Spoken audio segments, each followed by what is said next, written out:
सोचिए, हजारों मील दूर एक धमाका होता है और उसकी गूंज सीधे आपके किचन तक पहुंचती है, जिससे गैस सिलेंडर की सप्लाई ही रुक जाती है। ये कोई फिक्शन नहीं है, बल्कि एक चेतावनी है कि आज की इस कनेक्टेड दुनिया में एक छोटी सी चिंगारी भी कैसे पूरी दुनिया में आग लगा सकती है। चलिए समझते हैं कि कैसे एक दूर के युद्ध ने भारत को एक बड़े ऊर्जा संकट में धकेल दिया है।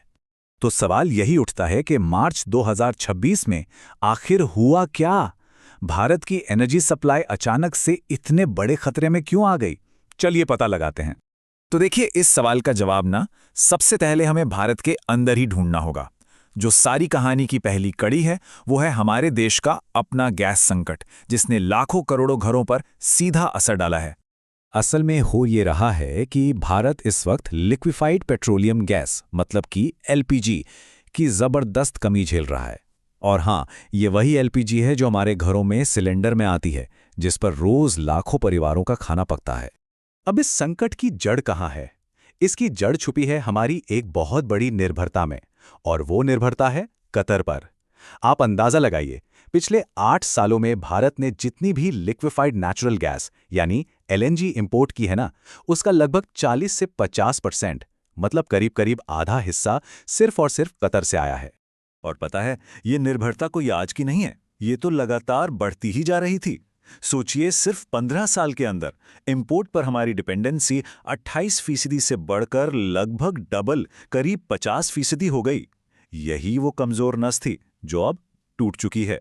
हालात इतने बिगड़ चुके हैं कि भारत की पेट्रोनेट और कतर की कतर एनर्जी दोनों कंपनियों को फोर्स मेजर क्लॉज लगाना पड़ गया है। अब ये एक लीगल टर्म है जिसका सीधा सा मतलब ये होता है कि हालात हमारे काबू से बाहर हैं और हम अपने कॉन्ट्रैक्ट्स पूरे नहीं कर सकते। मतलब सप्लाई चेन ऑफिशियली ठप हो चुकी है। ठीक है, तो भारत की सप्लाई चेन तो टूट गई, पर सवाल है क्यों? इसका जवाब हमें यहां से हजारों किलोमीटर दूर मिडिल ईस्ट में सुलग रही एक आग में मिलेगा। यही वो चिंगारी थी जिसने इस पूरे संकट को भड़काया। तो हुआ ये कि मार्च 2026 की शुरुआत में मिडिल ईस्ट का आसमान अचानक मिसाइलों से गूंज उठा। अमेरिका और इजराइल ने मिलकर ईरान के मिलिट्री ठिकानों पर हमले शुरू कर दिए। उनका कहना था कि वो शिपिंग के लिए खतरा बन रहे मिसाइल इंफ्रास्ट्रक्चर को टारगेट कर रहे हैं। जाहिर है, ईरान चुप नहीं बैठा, उसने भी पलटवार किया और देखते देखते ड्रोन्स और मिसाइलों ने पूरे इलाके को अपनी आग में लपेट लिया। और आज इस जंग को शुरू हुए 3 हफ्ते हो चुके हैं। अब देखिए, ये लड़ाई शायद कई हफ्तों तक चलती रहती, लेकिन फिर एक ऐसी घटना हुई जिसने सब कुछ बदल कर रख दिया। एक ऐसा हमला जिसने इस लोकल झगड़े को एक ग्लोबल इकोनॉमिक क्राइसिस में तब्दील कर दिया। ये जगह थी खार्ग आइलैंड। अब ये खार्ग आइलैंड है क्या? असल में ये ईरान का सबसे बड़ा, सबसे जरूरी तेल एक्सपोर्ट हब है। मतलब ईरान की पूरी इकोनॉमी और दुनिया का पूरा ऑयल मार्केट, दोनों के लिए ये जगह बेहद जरूरी है। तो 13 मार्च को अमेरिका ने इस आइलैंड पर हमला किया, लेकिन ये कोई अंधाधुंध हमला नहीं था, बल्कि एक बहुत ही सोची समझी चाल थी। उन्होंने जानबूझकर तेल की फैसिलिटीज को छोड़ दिया, उन्हें कोई नुकसान नहीं पहुंचाया। ये एक सीधी सीधी वार्निंग थी। प्रेसिडेंट ट्रंप का मैसेज एकदम साफ था, अगर ईरान ने समंदर में जहाज़ों के रास्ते रोके तो अगली बार निशाना यही तेल के कुएं होंगे। एक तरह का अल्टीमेटम। इस चेतावनी के बाद क्या हुआ? हालात सुधरने की बजाय और बिगड़ गए। ईरान ने भी इसका जवाब दिया, और बस यहीं से इस आग की लपटें मिडिल ईस्ट से बाहर निकलकर पूरी दुनिया की इकोनॉमी को अपनी चपेट में लेने लगीं।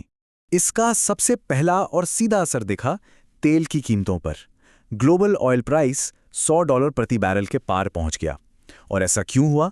क्योंकि ईरान ने होर्मुज़ स्ट्रेट से शिपिंग पर पाबंदी लगा दी।